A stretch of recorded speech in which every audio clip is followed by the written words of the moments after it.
पालघर जिल्ह्यातील मनोर परिसरातील गायकवाड डोंगरी येथे सोमवारी सकाळी संशयित गोमांस वाहतूक करणारे वाहन पकडण्यात आल्याने मोठी खळबळ उडाली आहे।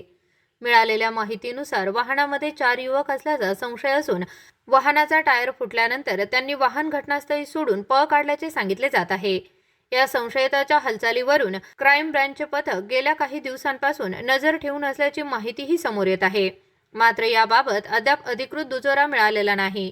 घटनेची माहिती मिळताच मनोर पोलीस, बजरंग दलाचे कार्यकर्ते आणि ग्रामस्थ घटनास्थळी दाखल झाले।